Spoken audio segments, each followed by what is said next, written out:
श्री धन्वंतरे नमः।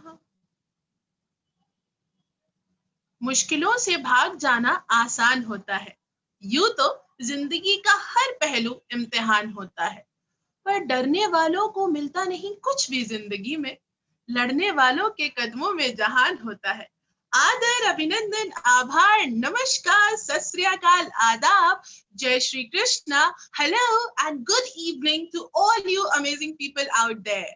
Today, I extend a very hearty and warm welcome to each one of you. Thank you so much for joining us today and marking this event with your beautiful presence.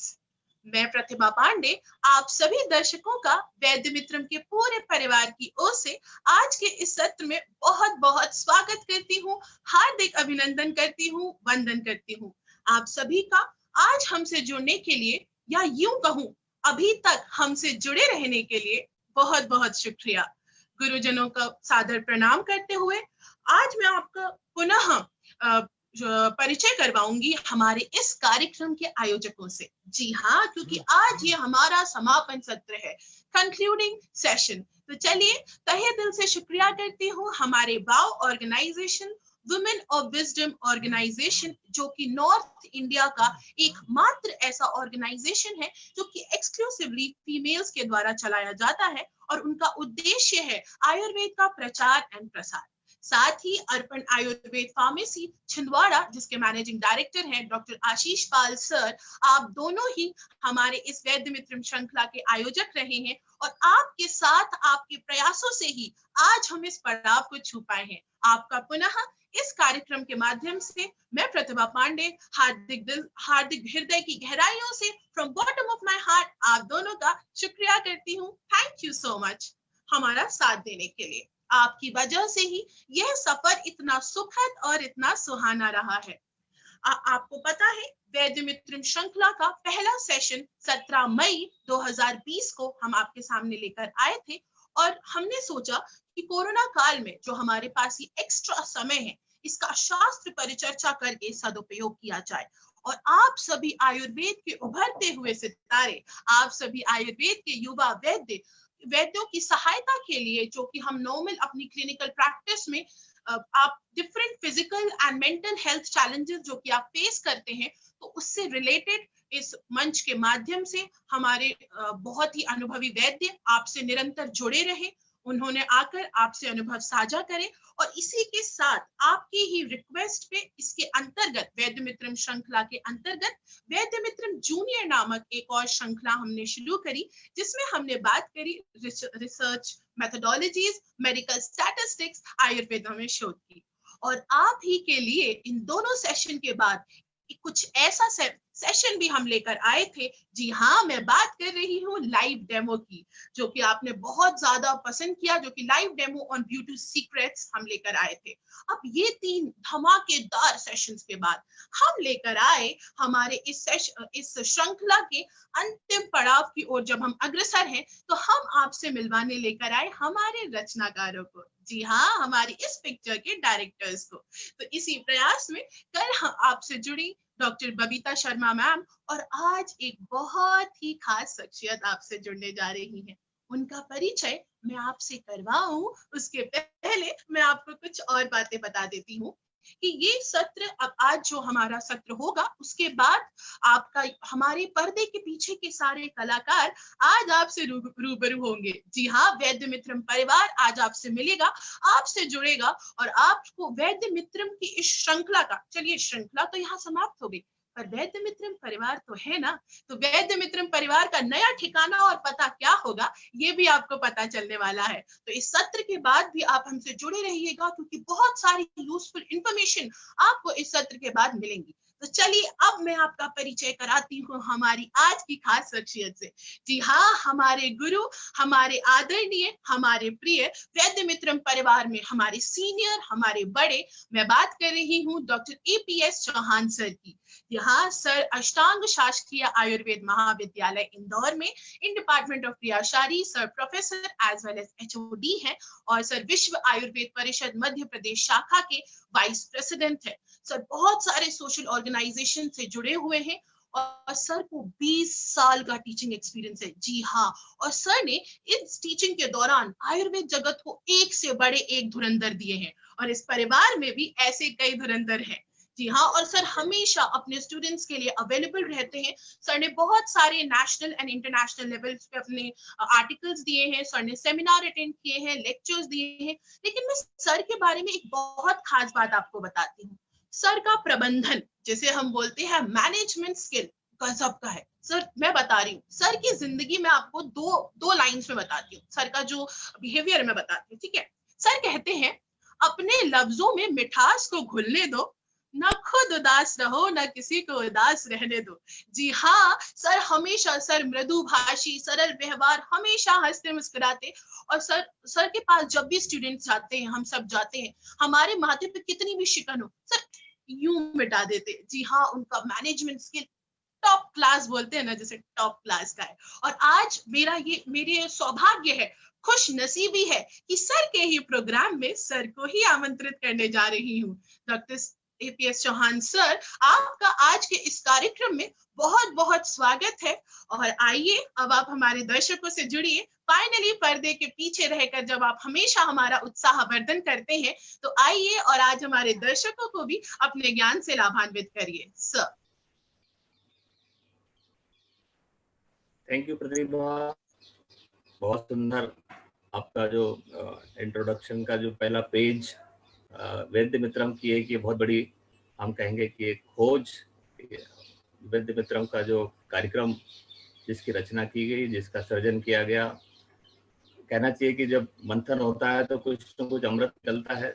ऐसे ही अमृत के रूप में आप इस आयुर्वेद समाज को प्राप्त हुई, और ऐसे अनेकों सितारे इस वैद्य मित्रम के माध्यम से हमें मिले हैं, और एक बड़ी उपलब्धि जिसको कह सकते हैं हम।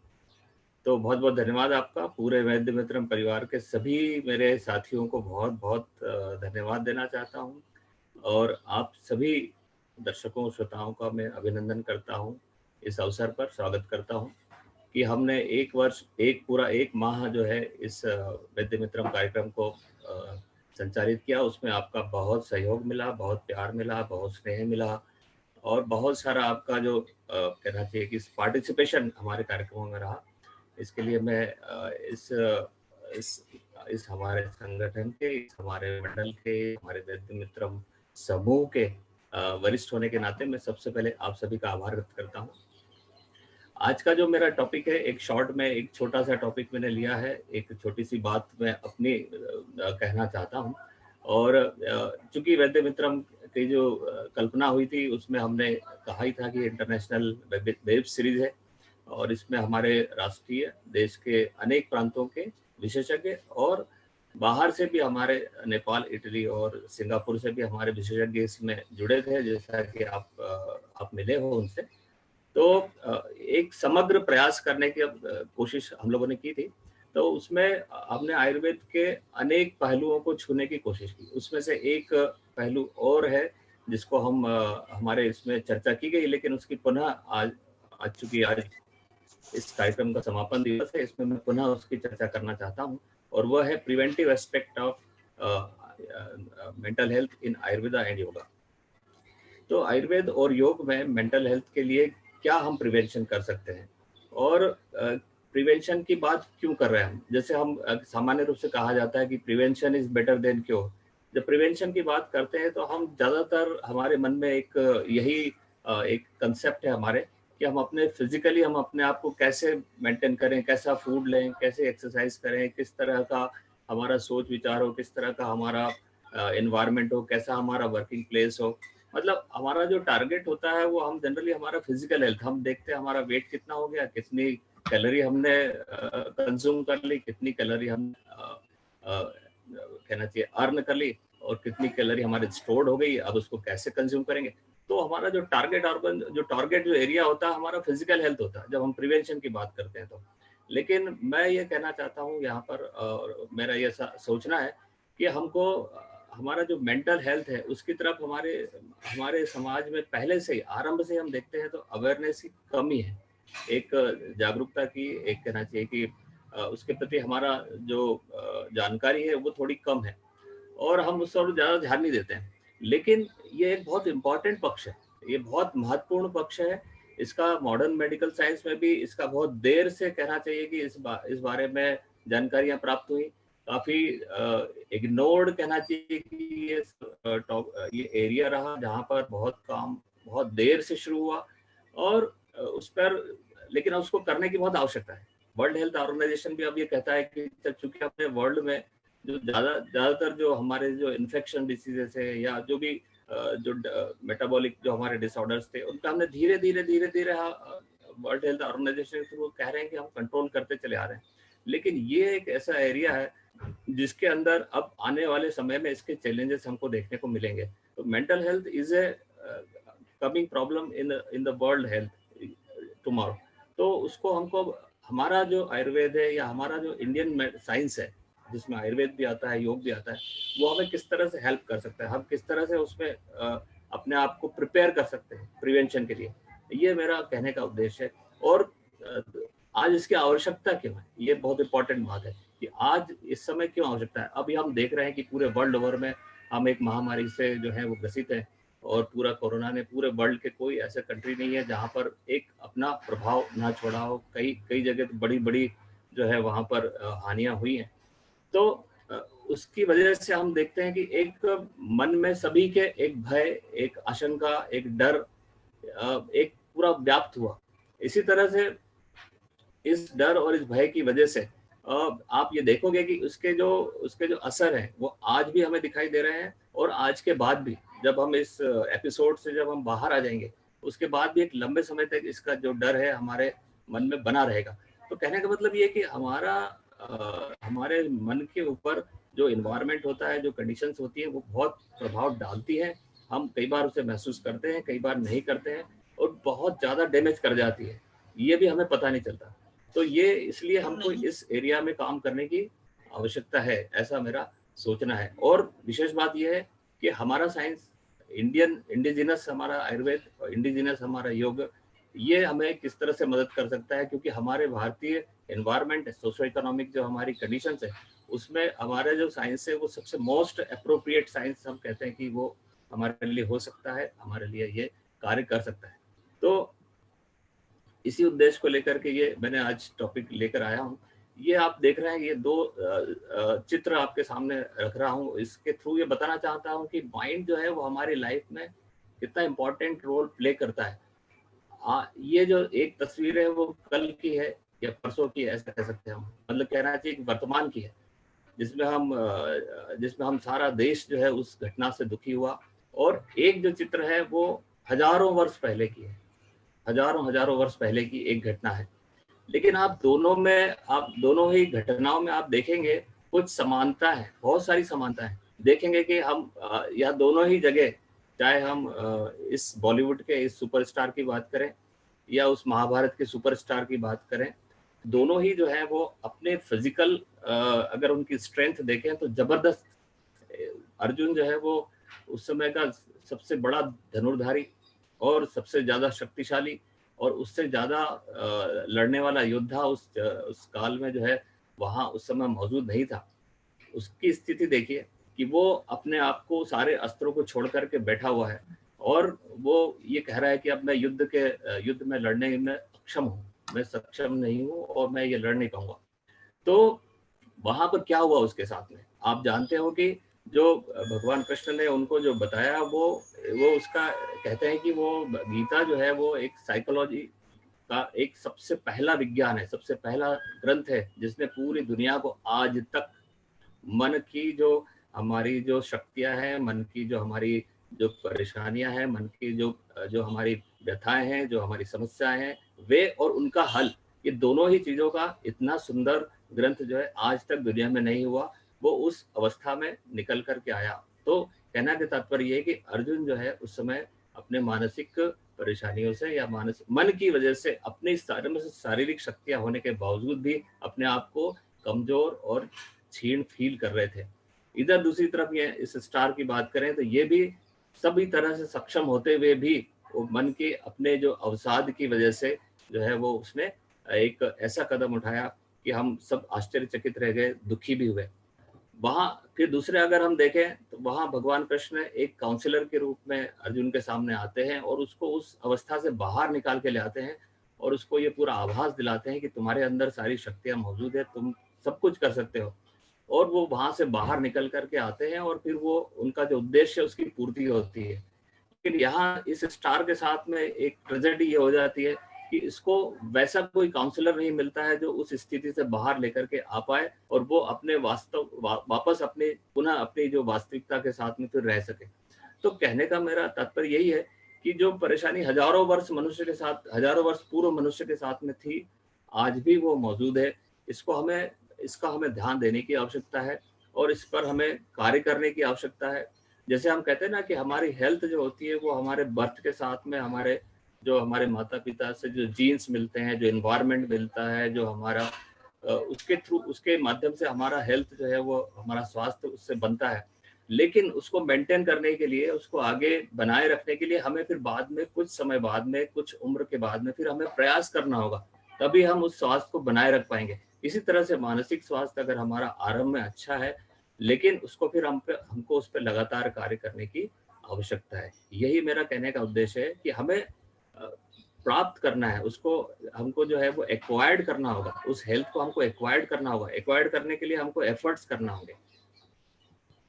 तो ये जो इसका उद्देश्य, अब एक हम आगे बढ़े इसी बात में आगे, तो आयुर्वेद क्या कहता है, जो स्वास्थ्य की जो बात कही है, तो एक यूनिवर्सल जो एक कहना चाहिए कि एक्सेप्टेबल जो हमारी डेफिनेशन है हेल्थ की, जिसमें बहुत सुंदर तरीके से एक हमारे व्यक्तित्व की, हमारी पर्सनालिटी के सारे पहलुओं को जिस परिभाषा ने छू लिया, जिस सारे पहलुओं को जिस परिभाषा ने परिभाषित किया, एक्सप्लेन किया, वो परिभाषा आचार्य सुश्रुत ने हमें दी हुई है और हम सब जानते हैं कि सम दो से सम अग्नि वाली जो परिभाषा है। लेकिन यहाँ पर इम्पोर्टेंट बात क्या है कि हम यहाँ पर जो दूसरी लाइन में जो कहा गया है कि प्रसन्न आत्मेंद्रिय मना, जो हमारे जो स्वास्थ्य है तभी कंप्लीट है, तभी पूर्ण है जब हमारा मेंटल हेल्थ, जो हमारा इनर जो हेल्थ है वह भी स्वस्थ रहे। दोनों पक्ष स्वस्थ होना जरूरी है। हमारा फिजिकल जो हमें दिखाई देता है और जो हमारा मेंटल जिसको हमको दिखाई नहीं दे रहा है, लेकिन वो उससे ज्यादा इंपॉर्टेंट है। मेरा कहने का तात्पर्य है कि हमारी जो फिजिकल हेल्थ है उसको हम मेहनत करके जो बनाते हैं या जो उसको मेंटेन करते हैं, उसको बनाए रखने के लिए हमारे मानसिक स्वास्थ्य को भी हमें मेंटेन करने की आवश्यकता होती है। तभी जो हमारा शारीरिक स्वास्थ्य हम उसको बनाए रख पाएंगे। ये आचार्यों ने बहुत आरंभ में कहा है और उसमें ये सारी चीजें बताई है कि किस तरह से हमारी इमोशनल हेल्थ होती है, कैसे हमारे थॉट लेवल पर, किस तरह से हमारा फिजिकल लेवल और किस तरह से हमारे बिहेवियरल चेंजेस होते हैं जब हमारा मानसिक स्वास्थ्य ठीक नहीं होता है। इमोशनल लेवल पर अगर हम देखें तो हमारे अंदर sadness, anxiety, guilt, anger, mood swings, irritability, इस तरह की फीलिंग्स आने लगती है। थॉट्स में भी अगर हम देखें तो हम self criticism, impaired memory, indecisiveness, confusions, thoughts of death and suicide, ये हमारे थॉट्स लेवल पर, ये हमारे वैचारिक स्तर पर इस तरह के लक्षण हमको देखने को मिलते हैं। फिजिकली भी अगर हम देखें, मतलब तकलीफ है मन में लेकिन उसके लक्षण जो है वो फिजिकली आते हैं और वहां पर हमें क्रोनिक फटीग यानी एक लंबे समय से थकान महसूस होना, लेक ऑफ एनर्जी, ऊर्जा हमारे अंदर कम लगना, किसी कार्य में करने के लिए हमें वीकनेस लगना, या तो स्लीपिंग बहुत ज्यादा, नींद बहुत ज्यादा आने लग जाए या बहुत कम आने लग जाए। दोनों ही जो कंडीशंस हैं वो डिप्रेशन में देखने को मिलती है। या तो वेट गेन हो जाए हमें, या हमारा वेट लॉस हो जाए, दोनों ही परिस्थितियां देखने को हो सकती है। Loss of motivation and substance abuse, ये इस तरह से जो है हमारे जो मेंटल हेल्थ के इफेक्ट जो है वो हमारे फिजिकल हेल्थ पर हमको देखने को मिलते हैं। इसी तरह से बिहेवियरल चेंजेस भी अब देखेंगे हम कि विड्रॉल फ्रॉम अदर्स, मतलब अपने आप को हम दूसरों से अलग रखने के, आइसोलेट करने की आदत हो जाती है। अलग थलग रहना हमें पसंद आने लगता है, हम उसको प्रिफर करने लगते हैं। और नेग्लेक्ट फ्रॉम रिस्पॉन्सिबिलिटी, अपने ही जो कार्य हैं उनको हम करने से कतराते हैं या करना नहीं चाहते हैं। और उसके बाद में अपने जो पर्सनल अपीयरेंस है उसके अंदर भी कभी कभी आगे चल करके फिर देखने को मिलता है। तो कहने का तात्पर्य यह है कि हमारा जो मानसिक स्वास्थ्य है वो इस तरह से इतना ज्यादा डीपर लेवल पर जाकर के हमें प्रभावित करता है, जिससे हम अनअवेयर होते हैं और कई बार हम उस पर ध्यान जाता भी है, लेकिन फिर वापस हम उसको सीरियसली ना लेकर के फिर वापस में इग्नोर करते चले जाते हैं। और लंबे समय तक जब ये चलता है तो उससे हमारे हमारे स्वास्थ्य को जो है बुरा प्रभाव पड़ता है। कई बार ऐसा होता है कि हम उससे बाहर भी आ जाते हैं। जैसे कोई कहता है कि कम ऑन, कम ऑन, जैसे कम ऑन किसी ने कहा, कम ऑन कहने का तात्पर्य ये है कि सब छोड़ करके वर्तमान में आ जाओ। कम ऑन कहने वाला कोई अगर आपको लाइफ में मिल जाता है कि छोड़ो उसको, हम वापस आते हैं, तो वो उस स्थिति में व्यक्ति जो है अपने उस स्टेज से, जो कि एक टेम्पररी है, वहां से बाहर आ जाता है। लेकिन अगर कोई ऐसा कहने वाला नहीं है तो लगातार उसी स्टेज में, लगातार जब उस डिप्रेशन में जब वो लंबे समय तक रहता है तो वो उसके लिए लाइफ थ्रेटनिंग भी हो सकता है। तो ये एक संभावना जो है वो इसमें बनती है, जिसमें आयुर्वेद में हमको हजारों वर्ष पहले, दूसरी शताब्दी में लगभग, जो आचार्य सुश्रुत ने ये पूरी परिभाषा दी हुई है। तो हम इस सिचुएशन से बाहर कैसे आए? हमने ये तो मान लिया, अब हमने ये एक्सेप्ट कर लिया कि हाँ, हमारा जो मानसिक स्वास्थ्य है वो हमारे लिए बहुत इंपॉर्टेंट है। हमने ये भी मान लिया कि हमारा मानसिक स्वास्थ्य जो है वो हमारे शारीरिक स्वास्थ्य के भी ऊपर है। ये बात को हमको मानना होगा। ये हम, चूंकि हम ऐसे अनअवेयर है, हमारी इंपॉर्टेंट बात ये है कि हम अनअवेयर है, लेकिन वो वास्तविकता यही है जो हमें पता नहीं चलता है, लेकिन वो है। तो उसको हमको अब हमने अगर अब ये स्वीकार कर लिया, अगर हमने ये एक्सेप्ट कर लिया कि हाँ, हमारा मानसिक स्वास्थ्य जो है वो हमारे शारीरिक स्वास्थ्य से महत्वपूर्ण है और उसका हमें ध्यान देने की जरूरत है। अगर उसमें कहीं कोई हमें चेंजेस देखने को मिलते हैं या कहीं असुविधा है या कहीं कोई तकलीफ है, तो हम उससे बाहर कैसे आए? तो बाहर आने के लिए, जैसा मैंने स्टार्टिंग में कहा था कि हमारे पास में दो साइंस है, आयुर्वेद साइंस और योग साइंस। ये दोनों विज्ञान जो हमारे आदिकाल से हमारे साथ में जुड़े हुए हैं, जो हमारे इस सृष्टि की उत्पत्ति के साथ में हमारे साथ में भगवान ब्रह्मा ने हमें दिए हुए।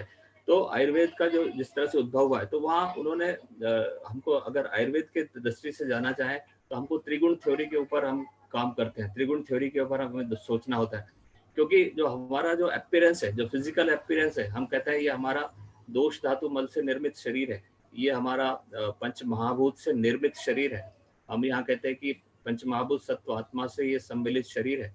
लेकिन ये जो पंच महाभूत से बना हुआ शरीर है, या जो हमारा सत्व है, तो ये सब जो हमारा जो कंपोजिशन हुआ है, इस कंपोजिशन के बैकग्राउंड में जाना पड़ेगा हमको, इस पीछे जाकर के देखना पड़ेगा। कहते हैं ना, सृष्टि के पहले क्या था? सृष्टि के पहले कुछ भी नहीं था, ऐसा कहते हैं ना, शून्य था। लेकिन हमारा जो शास्त्र है वो कहता है कि वहां शून्य में भी ये त्रिगुण मौजूद है। मतलब ये कहना चाहिए कि जो उत्पत्ति हुई है सृष्टि की, वो इन त्रिगुणों से हुई है। सत्व रज तम जो तीन गुण है, उन तीन गुणों से ही आगे चल करके सारी सृष्टि की उत्पत्ति हुई है। और हमारे शरीर के जो दोष बने हैं, चाहे वो हमारे धातुएं बनी हुई है, चाहे हमारे मल बने हुए हैं, सारी जो हमारे शरीर की रचना है वो इन त्रिगुणों से बनी हुई है। और ये त्रिगुण ही वास्तव में हमारे शारीरिक जो स्वास्थ्य है उसको भी मेंटेन करते हैं, जिसका हमें पता नहीं चलता। लेकिन ये त्रिगुण जो है, ये वास्तव में ये हमारे जो है, कहना चाहिए कि स्पिरिट है, ये थ्रेड है, ये वो तत्व हैं जो हमेशा मौजूद रहते हैं। और इन्हीं त्रिगुणों की वजह से ही हमारे शारीरिक स्वास्थ्य और मानसिक स्वास्थ्य को जो है वो मेंटेन किया जाता है। ये इनके ऊपर कार्य करने की आवश्यकता है, इनको देखने की आवश्यकता है, इनके लिए हमको एफर्ट्स करने की जरूरत होगी, अगर हमें अपने मानसिक स्वास्थ्य को बनाए रखना है। दूसरा जो साइंस है वो है योग साइंस। योग साइंस जो है वो देखा जाए तो पूरी तरह से मानसिक कहना चाहिए कि विज्ञान ही है, एक साइकोलॉजी है। योग को अगर हम कहें तो वास्तव में तो योग जो है वो एक साइकोलॉजी है, जिसके अंदर चाहे वो पतंजलि हो, चाहे योग वशिष्ठ हो, चाहे कितने भी पुराने हमारे आचार्य हो, सबने यही कहा है कि योग है प्रशमनो उपाय है, चित्त वृत्ति निरोध है। मतलब सबने यही कहा कि योग जो है वो मन की वृत्तियों को रोकने का उपाय है, या मन को प्रशमित करने का, मन को शांत करने का, मन को सीरीन करने का, मन को काम डाउन करने का ही साइंस, योग साइंस है। मतलब ये भी जो इसका जो मुख्य टारगेट ऑर्गन है, या इसका जो कहना चाहिए कि जो अप्रोच है, वो हमारे साइकोलॉजी पर ही है। तो आयुर्वेद और योग दोनों ही जो है वो हमारे मानसिक स्वास्थ्य को अगर हमें बनाए रखना है, हम चाहते हैं कि हम स्वस्थ रहें पूरी तरह से, तो इन दोनों फील्ड में, इन दोनों क्षेत्रों में हमें इन दोनों के माध्यम से हम उसको बहुत आसानी से प्राप्त कर सकते हैं। और ये हमारे लिए बड़ी अच्छी बात है, बड़ी खुशकिस्मती है कि ये जो साइंस है हमारे कल्चर में बसे हुए हैं। हमारे लोगों को इनकी कहानियों के रूप में, इनकी पुराने जो हमारी परंपरा के रूप में ये ज्ञान हमको मिला है, और हम इसको हमें बिल्कुल इसका उपयोग करना चाहिए, इसको आगे हमें बढ़ाना चाहिए। तो ये मैं यही कहना चाह रहा हूँ कि ये इस तरह से हम दोनों साइंस के माध्यम से हम इसका उपयोग करके हमारे मानसिक स्वास्थ्य को हम बनाए रख सकते हैं। तो हम आयुर्वेद की बात करें, जब पहले हम आयुर्वेद की बात करें तो आयुर्वेद में कई तरह के तरीके बताए हैं जिनसे हम मानसिक स्वास्थ्य को हम बनाए रख सकते हैं, मन को हम स्वस्थ रख सकते हैं। तो कैसे हो सकता है? तो उसमें एक सबसे पहला जो बात होती है वो है कि हम मन का जो है वो नरिशमेंट कैसे करें, उसका जो है उसका पोषण कैसे करें। उसका पोषण करने के लिए, क्योंकि इसकी उत्पत्ति जो है वो पंच तन्मात्रा और फिर उसके बाद में जो हमारे षोडश विकार है उसमें हो रही है, तो वहां पर पंच महाभूतों के माध्यम से जो हमारे जो आहार जो हम लेते हैं, जो फूड हम लेते हैं, उस फूड के माध्यम से उसके फूड का एक सटल पार्ट, जो उसका एक सूक्ष्म अंश है, उससे हमारे मन का भी हम नरिशमेंट करते हैं।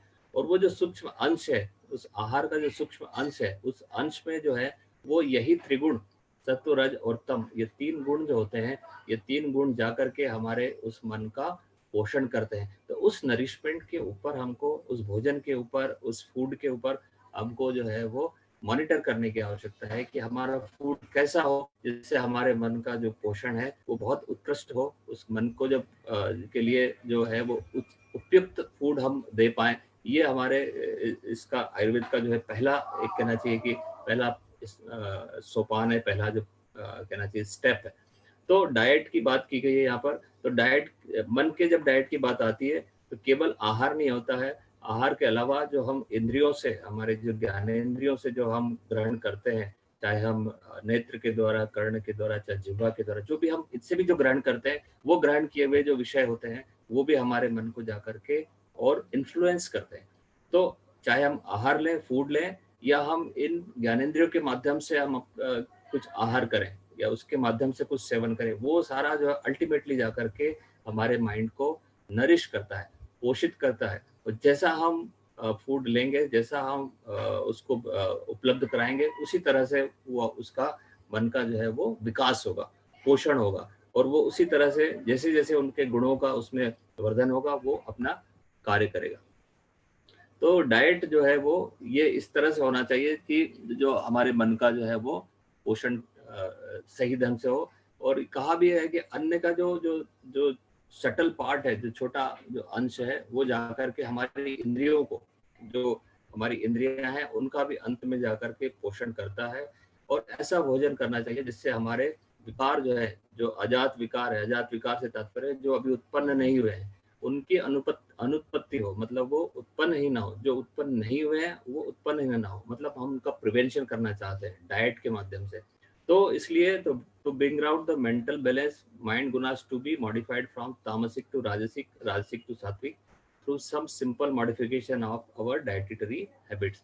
तो हमारा जो भोजन है वो हमारे त्रिगुणों को बढ़ाने वाला होता है। तो उन त्रिगुणों का सही ढंग से, उनका सही मात्रा में हमारे जो पोषण हो सके, इसलिए डाइट पर कार्य करने की आवश्यकता है।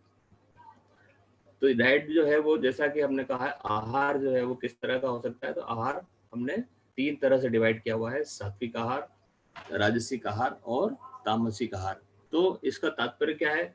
ये जो सात्विक आहार होगा, ये विच promote our physical and mental health of the body, it suitable to nourish the qualities of sattva is considered as sattvic food. It enhances longevity and energy level. It provides comfort, pleasure, calmness and freshness. It restores the balance of harmony between body and mind. तो ये कहने का तात्पर्य है कि सात्विक आहार वो आहार होता है जो हमारे शरीर के अंदर, जो हमारे मन के अंदर सत्व गुणों की वृद्धि करता है। एग्जाम्पल में अगर हम देखें तो सबसे इंपॉर्टेंट बात यह है कि जो फ्रेशनेस होती है, जो फूड की जो फ्रेशनेस है, वो हमारे सात्विक गुण का सबसे बड़ा द्योतक होता है। रॉ होना चाहिए, फ्रेश होना चाहिए, चाहे फ्रूट्स हो, चाहे वेजिटेबल्स हो, फ्रेशली कुक्ड हो, फ्रेशली बॉइल्ड हो, और grains, pulses, vegetable, milk and milk product और घी को लेकर के एक बड़ा मिसकंसेप्शन काफ़ी समय तक चलता रहा, लेकिन अब जो है मॉडर्न मेडिकल साइंस भी ये बात एक्सेप्ट करता है कि घी इज़ ए नेसेसरी जो कंटेंट है, हमारे शरीर के लिए आवश्यक है। बस प्रोवाइडेड इम्पॉर्टेंट बात ये है कि वो जो है वो प्योर होना चाहिए, उसकी प्योरिटी को लेकर के कोई कॉम्प्रोमाइज़ नहीं किया जा सकता। इसलिए वो उसका जो है वो हमारे डाइट का एक इम्पॉर्टेंट हिस्सा होता है। दूसरा जो है वो राजसिक डाइट। राजसिक डाइट कैसा होता है कि जो हॉट एंड स्पाइसी हो, है ना, जो एक्सेस जिसमें के अंदर जो स्पाइसेस हो, सोर हो, फ्राइड हो, ज़्यादा बेक्ड हो, फास्ट फूड हो, कार्बोनेटेड ड्रिंक्स जैसे आजकल हम देखते हैं, वाइट फ्लोर है, वाइट शुगर है, एक्सेस सॉल्ट है, आर्टिफिशियल फ्लेवर्स वगैरह जैसे होते हैं, कलर्स होते हैं, या एक्सेस इन स्वीट्स, इस तरह का जो फूड होगा जो डेफिनेटली, अगर हम एग्जांपल की बात करें तो जो हमारे शरीर के अंदर कैलोरी को ज़्यादा प्रोड्यूस कर रहा है, ज़्यादा अगर कैलोरी होगी तो हमारे शरीर को ज़्यादा उसको कंज्यूम करने की ज़रूरत होगी। अगर नहीं कर पाएंगे तो वही स्टोर होकर के हमारे अंदर एक एनर्जी का जो कहना चाहिए कि एक कहना चाहिए कि वहाँ पर एक स्टोर होकर के हमारे लिए वह हमारे लिए एक असुविधा का कारण बनेगा, हमारे शरीर के लिए एक तकलीफ का कारण बनेगा। वही एनर्जी हमारे शरीर को और फिर बाद में मन को भी जो है वो दूषित करती है। जब ज़्यादा मात्रा में होती है, एक्सेस में जब होगी, तो वो हम उसको स्टोर करना वो हमारे लिए कठिन होता है। इसलिए राजसिक डाइट का एक ये गुण होता है। लेकिन इम्पॉर्टेंट बात ये है कि हमको तीनों ही प्रकार के कोई भी फूड दुनिया में जो है ऐसा नहीं है जो प्योर सात्विक हो या प्योर राजसिक हो या प्योर तामसिक हो, क्योंकि त्रिगुणात्मक संपूर्ण सब सब कुछ त्रिगुणात्मक है। इसलिए ये जो आहार जो होता है वो भी त्रिगुणात्मक ही है। ये जरूर हो सकता है कि किसी आहार में सत्वगुण की अधिकता हो, किसी में रजगुण की अधिकता हो, या किसी में तम गुण की अधिकता हो, लेकिन होता जो है वो आहार त्रिगुणात्मक ही है। तामसिक डाइट क्या होती है कि जो जैसे स्टेल और फ्रोजन फूड होता है, जो प्रिजर्व्ड फूड है, जो रखा हुआ है लंबे समय से, कैंड है लंबे समय तक, रेफ्रिजरेटेड फूड है, फर्मेंटेड है, या प्रोसेस्ड फूड आइटम्स होते हैं, ये जो फूड होते हैं ये वास्तव में तामसिक फूड होते हैं। और ये हमारे शरीर के और मन के अंदर तमोगुण की जो है वृद्धि करते हैं। और तमोगुण को हम ऐसा मानते हैं कि ये हमारे जो हमारा जो कंपोजिशन है, जो हमारा मेंटल कंपोजिशन है, उसका ये लीस्ट पार्ट होना चाहिए। ऐसा हम कभी नहीं कह सकते कि हमारा मन जो है वो केवल सत्वगुण युक्त हो। हमको तीनों गुणों की आवश्यकता है, क्योंकि ये त्रिगुणात्मक सृष्टि है और त्रिगुणों का तीनों का ही अपना अपना रोल है। जहाँ तम गुण जो है वो इनर्शिया जरूर है, लेकिन उसके अंदर जो कैलोरी है, जो उसके अंदर ऊर्जा है, जो छुपी हुई ऊर्जा है, वह ऊर्जा हमारे शरीर के लिए आवश्यक है, इसलिए तम गुण की भी जरूरत है। रजगुण जो है वो गति है, जो हमारे शरीर के अंदर जितनी भी मूवमेंट है, जितने भी स्पीड है, जैसे हम बात की जब बात करते हैं तो हम उसको रज्जु बहुल कहते हैं। तो जो जिस तरह से बात हमारे शरीर में, वायु दोष हमारे शरीर में सारी सब प्रकार की गतियां करता है, वैसे ही रजगुण भी करता है। सत्व गुण जो होता है वो निर्दोष गुण हम जिसको बोलते हैं, एक एब्सोल्यूट प्रॉपर्टी है जो कभी दूषित नहीं होती, और वह जो है वो हमारे वास्तव में एक एक कंफर्टेबल, एक कंपोज्ड डेवलपमेंट के लिए आवश्यक रहने वाला गुण है। तो ये इसलिए फूड जो है वो ऐसा होना चाहिए जिसके अंदर सत्व गुण की अधिकता हो, और जो हमारे शरीर के लिए और मन के लिए सही ढंग से उसका पोषण कर सके। तो ये और एग्जाम्पल में आप देख सकते हैं कि सत्व गुण वाले कौन कौन से आहार हो सकते हैं। तो उसमें मिल्क है, हर्बल टी है, घी है, होल ग्रेन्स है, फ्रेश जूसी फ्रूट्स है, फ्रेश वेजिटेबल्स है, हनी है, नट्स है, बीन्स है। तो ये जो इस तरह के फूड है वो सात्विक फूड कहलाते हैं। सात्विक फूड से तात्पर्य है कि उनके अंदर सत्व गुण की वहां पर अधिकता होगी। राजसिक फूड में क्या होगा, राजस गुण की अधिकता होगी। ऐसा नहीं है कि उसके अंदर बाकी दो गुण नहीं होंगे, त्रिगुणात्मक है इसलिए सारे गुण हर फूड में हमको मिलते हैं, लेकिन यहाँ पर इनकी अधिकता होती है। इसी तरह से red meat, alcohol, fast food, fried food, frozen food, canned या stale food, refined sugars, tobacco, soda, ये जो इस तरह का जो एक क्लास है, इस तरह का जो एक फूड स्टफ है, ये हमारे शरीर के अंदर तमस गुण की वृद्धि करता है। तो ये तो बात हुई आहार की। दूसरी बात आयुर्वेद क्या कहता है कि हम ये कहते हैं कि हमारा जो सद्व्रत या सदाचार का जो है वो सद्व्रत का पालन करने से हमारा जो मानसिक स्वास्थ्य ठीक रह सकता है। राइट कंडक्ट एंड रेजिम्स जो हमारे लाइफ के होते हैं वो अगर हम करें तो हमारा स्वास्थ्य जो है वो हमारा मानसिक स्वास्थ्य अच्छा रहता है। क्यों? क्योंकि आहार जो फूड है, जो पांच भौतिक आहार है, केवल उसी के ग्रहण करने से हमारा मन का पोषण नहीं होता, हमारे जो आचार विचार से भी हमारे मन का पोषण होता है। और मोर ओवर अगर हम कहें तो हमारे जो सदाचार है या सद्व्रत है उसकी वजह से ज्यादा हमारा मन प्रभावित होता है। ऐसा हमारे रसायन चिकित्सा में भी कहा जाता है कि हम जब आचार रसायन का पालन करते हैं, आचार रसायन का जब हम उपयोग करते हैं, तो जो हमारे दूसरे जो रसायन है उससे भी ज्यादा उसका प्रभाव जो हमारे कहना चाहिए कि जो औषधि युक्त जो हम रसायन ले रहे हैं उससे भी ज्यादा प्रभावी जो होता है वो आचार रसायन होता है, जब हम उसका नियम से पालन करते हैं। तो इसलिए राइट कॉन्डक्ट जो है ये हमारे स्वास्थ्य के लिए, मानसिक स्वास्थ्य के लिए अत्यंत महत्वपूर्ण है, और इसलिए आयुर्वेद में उसको बताया है कि हमको वो करना चाहिए। तीसरी जो बात बताई गई है मानसिक स्वास्थ्य के लिए वो है कंट्रोलिंग द सस्टेनेबल अर्जेस। जो धारणीय वेग की बात हम कहते हैं कि जो वेग है उनका हमें, जिनका धारण करने की आवश्यकता है, 2 तरह के वेग हमने बताते हैं हमारे यहाँ, तो उसमें से जिन वेगों का हमको रोकने की, धारण करने की आवश्यकता है, उनकी जो है वो हमको आवश्यकता होती है मानसिक स्वास्थ्य को बनाए रखने के लिए। तो इसमें उन्होंने कहा है कि अशस्त्र साहस की बात की है, सहसा नाम सस्ता नाम मनोवाक्काय कर्मणाम। तो जो अशस्त्र साहस से मतलब है कि जो प्रोहिबिटेड रैशनेस है, मतलब जो रैशनेस है, जो हमारे जो एक्स्ट्रा जो हम एफर्ट करते हैं वो एक लिमिट तक ही किया जाना चाहिए, उससे ज्यादा करने पर वो हमारे मानसिक गुणों को दूषित करते हैं, मानसिक गुणों को प्रभावित करते हैं, हमारे स्वास्थ्य को प्रभावित करते हैं। तो ये कौन कौन से हैं, तो उसमें उसके 3 प्रकार की क्लासेस की गई है। तो एक तो है हमारे मेंटल अर्जेस, जो हमारे मानसिक, जो हमारे वैचारिक स्तर पर जो किए जाने वाले, धारण करने वाले वेग होना चाहिए, जैसे लोभ, भय, मान, ईर्ष्या, शौक, क्रोध, निर्लज्जता या अतिराग, फैसिनेशन। ये जो वेग दिए हुए हैं इनको हम मानसिक वेग बोलते हैं। इनका हमें प्रोहिबिटेशन करना चाहिए, इनको हमको रोकना चाहिए, इनको हमको मॉनिटर करना चाहिए। ये आएंगे लेकिन इनको हमें ऑब्जर्व करके और धीरे से सबसाइड करना चाहिए। अदरवाइज ये बार बार जब हमारे अंदर आएंगे तो ये हमारे मन को दूषित करेंगे, हमारे मानसिक स्वास्थ्य को प्रभावित करेंगे। इसलिए इन वेगों का हमें धारण करने की आवश्यकता है। इसी तरह से दूसरा जो है अशस्त्र वाचिक वेग भी बताए गए हैं कि हम बहुत ज्यादा बोलें, बहुत कठोर बोलें, बहुत सूचक मतलब चुगली जैसे की जाती है, अनर्थक का मतलब झूठ बोलना। तो ये इस तरह के जो हमारे वर्बल अर्जेस हैं, जो हमारे वाचिक वेग है, इनका भी हमें धारण करने की आवश्यकता है। जब इनका हम धारण करेंगे तो हमारे मन को दूषित होने की संभावना नहीं होगी। प्रोहिबिटेड फिजिकल, अशस्त्र शारीरिक वेग जो है वो परपीड़ा और एक्सेसिव इंडल्जेंस इन सेक्स, स्टे मतलब चोरी करना, हिंसा करना, वायलेंस। तो ये जो वेग है इनका भी हमको प्रोहिबिटेशन करना है, इनको हमें रोकना है। इनके हमें रोकने से तात्पर्य यह है कि उनका हमें ऑब्जर्व करके और उनको हमें उनका धारण करना है। तो वेग धारण से क्या होगा कि हम जो है, पुरुष जो है वो सुखी भुगते चुनौती, मतलब सुख जो है वो सुखी उसका जो होगा जीवन होगा, मन, शरीर और मन जो है वो दोनों स्वस्थ होंगे।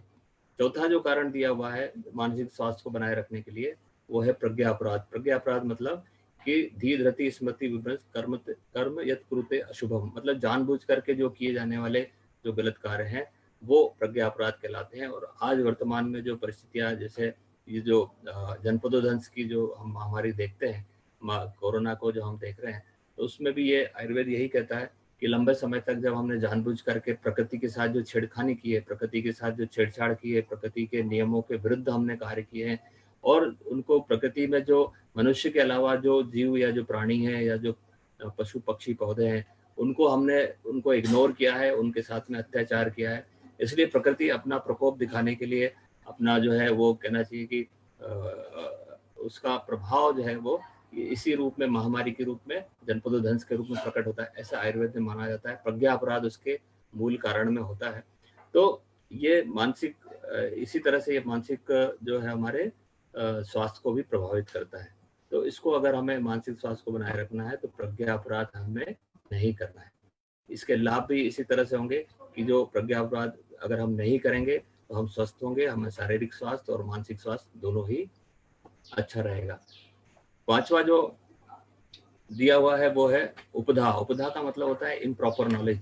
जब हमारा नॉलेज या जो हमारा ज्ञान जो है वो इम्प्रॉपर है, अधूरा है, या कहना चाहिए कि मिथ्या है, तो उस ज्ञान की वजह से भी हमारा मन जो है वो मानसिक स्वास्थ्य खराब होता है, हम मानसिक रूप से अस्वस्थ होते हैं। इसलिए हमें सही नॉलेज हो, सही जानकारी हो, सही जगह से हम ज्ञान प्राप्त करें, ये उसको हम कहते हैं। फिर आयुर्वेद में एक और पंचकर्म भी दिया हुआ है। इसमें तीसरी लाइन है, बड़ी इंपॉर्टेंट है, बुद्धि इंद्रिय मन शुद्धिर मारुतस्य अनुलोमता। मारुत यानी वायु के अनुलोमन से, पंचकर्म में मारुत वायु के अनुलोमन होने से बुद्धि, इंद्रिय और मन ये जो है वो शुद्ध हो जाते हैं, मन की शुद्धता होती है। तो तो पंचकर्म का उपयोग भी आयुर्वेद में बताया गया है कि इसका उपयोग करने से हमारे मन का, शारीरिक रूप से तो हमारा शरीर तो स्वस्थ होता ही है, शरीर के साथ साथ हमारे मन का भी शोधन होता है। तो एक ये उपाय यहाँ पर है। तीसरा, सातवां जो एक इसमें पॉइंट मैंने लिया है, ये है आचार रसायन। जैसा अभी मैंने पहले भी चर्चा की थी कि आचार रसायन जो है वो हमारे सारे रसायनों के ऊपर माना गया है कि इसका अगर हम अभ्यास करेंगे, आचार रसायन से तात्पर्य है कि हमारा जो थिंकिंग है, हमारा जो सोच है, हमारे विचार है, हमारा चिंतन है, जो कि लगातार हमारे मन को प्रभावित करते हैं, अगर हम उसका सही ढंग से पालन करेंगे आचार रसायन का, जैसा आचार्य चरक ने बताया है, तो हमारा शरीर की, हमारी सारे शरीर की समस्त धातुओं का जो है वो उचित रूप से पोषण होगा, और हम जो रसायन के जो लाभ है कि हम ऊर्जा हमारे अंदर पैदा होगी, हम स्वस्थ रहेंगे, और हमारी जो धातुएं हैं, जो शस्त्र, जो हमारी जो धातुएं हैं, जो रस से लेकर के शुक्र तक जो धातु हैं, वे हमारी प्रशस्त धातुओं का निर्माण होगा। तो इस तरह से ये अनेकों जो है यहाँ पर हमारे साधन बताए गए हैं आयुर्वेद में मानसिक स्वास्थ्य को बनाए रखने के लिए। और इम्पोर्टेंट एक बात और जो इसमें मैं जोड़ना चाहता हूँ वो ये है कि हमारे विज्ञान में मानसिक प्रकृतियों की बात भी आई है। 3 प्रकार की जो प्रकृतियाँ बताई गई है, उन प्रकृतियों में जो है वो मानसिक प्रकृतियाँ इम्पोर्टेंट होती है, और साथ में जो है वो प्रकृति का जो डोमिनेशन है, जैसे त्रिदोषज प्रकृति जो शारीरिक रूप से बनती है, मानसिक प्रकृति का निर्माण और उसकी उत्पत्ति और उसके बारे में बहुत विस्तार से नहीं मिलता, लेकिन शारीरिक प्रकृति का जो बताया गया है उसमें वातज, पित्तज, कफज जो 3 प्रकार की शारीरिक प्रकृतियां हैं, उसमें अगर हम मानसिक गुणों को जोड़ना चाहें तो जहाँ वातज प्रकृति है वहाँ पर स्लोनेस की आवश्यकता होती है, वहाँ पर गति को कम करने की आवश्यकता होती है। जहाँ पित्तज प्रकृति है वहाँ पर मॉडरेशन हमें करना होगा, मतलब मेंटेन करना होगा। और जहाँ कफज प्रकृति है, जहाँ पर इनर्शिया है, वहाँ पर स्टिमुलेशन की, वहाँ पर उसको एक्टिवेट करने की, वहाँ पर उसको आगे कार्य करने की आवश्यकता है। तो आयुर्वेद से जब हम उपचार करेंगे, आयुर्वेद का जब हम उपयोग करेंगे, तो इसका परिणाम क्या होगा? इसका परिणाम होगा कि हमारे जो डिप्रेशन, जो एक व्याधि है, केवल एक उसका एक लक्षण है कहना चाहिए मानसिक व्याधियों का, उसमें हमको उत्साह और उमंग के माध्यम से, उत्साह और उमंग के साथ में हम आगे बढ़ेंगे। फिर अगर हम योग की बात करें, दूसरा जो हम विज्ञान जो हमारे स्वास्थ्य के लिए, जो मानसिक स्वास्थ्य के लिए आवश्यक है, तो वहाँ पर इम्पोर्टेंट बात यह है योग में जो बताई गई है कि हमारा जो अस्तित्व है, हमारी जो पर्सनालिटी है, वो हम मेयर फिजिकल नहीं है। हमारा जो आप यहाँ देख रहे हो कि यहाँ जो एक जो चित्र है उसके माध्यम से पंचकोश सिद्धांत है कि हमारा जो शरीर है 5 लेयर्स का है। एक जो अन्नमय कोश जो हमारा अंदर है, जिसको हम फिजिकल हेल्थ, फिजिकल हम बॉडी बोलते हैं, ये हमारा अन्नमय कोश जो जिसको हम देखते हैं। इसके ऊपर एक प्राणमय कोश होता है जिसमें हमारे प्राण जो है, जो हमारी प्राण शक्ति है, वो इस कोश में संचालित रहती है। तीसरा जो है वो मनोमय कोश होता है जो इसके ऊपर होता है। चौथा जो है वो विज्ञानमय कोश, और अंत में जो सबसे बड़ा कोश है, जो सबसे बाहरी हमारा आवरण है, वह आनंदमय कोश। तो ये 5 लेयर की हमारी पर्सनालिटी होती है। और इसमें मनोमय कोश जो है, कहना चाहिए कि यहाँ पर ये जैसे आप कहते हैं ना, आयुर्वेद में भी कहते हैं, योग में भी कहते हैं कि हमारे यहाँ रोग की जो चिकित्सा होती है वो जड़ से होती है। हम रूट कॉज को हम रिमूव करते हैं। तो जो निर्मूलन करने की जो चिकित्सा की बात कही गई है, तो वो रूट्स कहाँ है? तो उसमें योग हमें बताता है कि जो रूट्स है वो यहाँ मनोमय कोश में होती है, जिसको हम इसको योग में आधि कहा जाता है। ये जो कोई भी व्याधि जो हमारे शरीर पे प्रकट हो रही है, कोई भी लक्षण जो हमारे शरीर पे प्रकट हो रहे हैं, जो भी हमारे अंदर शारीरिक रूप से जो हमें देखने को मिलता है, उसकी उत्पत्ति पूर्व में हो चुकी होती है हमारे मानसिक स्तर पर, हमारे मनोमय कोश के स्तर पर, जिसको आधि कहा जाता है। और जब वो प्रकट हो जाती है तो वो व्याधि के रूप में हमारे शरीर पे आती है, लक्षणों के माध्यम से दिखाई देती है, हम उसका उपचार करते हैं। लेकिन उसकी रूट्स जो होती हैं वो तीसरे स्तर पर, मनोमय स्तर पर होती है, मनोमय कोश के स्तर पर होती है। तो अगर हमें उसका उपचार जड़ से करना है तो हमें वहां तक जाना होगा, वही रूट्स है, वहीं पर उसकी जड़ें हैं। तो इसलिए वो रूट का जब हम बात करते हैं, तो आयुर्वेद में भी जो चिकित्सा की जाती है, वो क्यों कहा जाता है कि हम रूट रेडिकल ट्रीटमेंट करते हैं, क्यों हम कहते हैं कि हम जड़ से हम रोगों का उपचार करते हैं? क्योंकि हमारी जो रोगों की जो जड़ें हैं वो त्रिगुणों के स्तर पर है। त्रिगुणों के स्तर का जो इम्बैलेंस है उसको हमारी औषधियाँ जो है वो उनको दूर करती हैं। इसलिए हम कहते हैं कि वो हम जड़ों से हम दूर करते हैं। केवल शारीरिक लक्षण दूर नहीं होते, उसके अंदर की जो फिजियोलॉजी है वहां तक हम उसको ट्रीट करते हैं। तो ये यौगिक चिकित्सा में एक बहुत बड़ा ये एक चैप्टर है जिसको बहुत संक्षेप में एक दिन में बताना संभव नहीं है, लेकिन ये जो 8 अंग जो दिए गए हैं योग के, यम नियम आसन प्राणायाम प्रत्याहार धारणा ध्यान समाधि, ये सारे के सारे 8 अंग जो हैं वो हमारे इनका जो प्रभाव है, अल्टीमेट जो इफेक्ट है, फाइनल जो इसका रिजल्ट है, चाहे यम नियम हो, चाहे आसन हो, चाहे प्राणायाम हो, प्रत्याहार हो, धारणा हो, ध्यान हो या समाधि हो, सबका जो टारगेट है वो हमारे मन को प्रशमित करने का है, हमारे मन को शांत करने का है, हमारे मन को सुकून में ले जाने का है। और उसी लक्ष्य की प्राप्ति के लिए योग विज्ञान का वास्तव में उदय हुआ। और योग का जो कहना चाहिए कि एक साइकोलॉजी है, योग जो है वो एक साइकेट्रिस्ट की तरह एक साइकोलॉजिकल कहना चाहिए कि हमारे पूरे हमारे व्यक्तित्व पर उसका प्रभाव पड़ता है।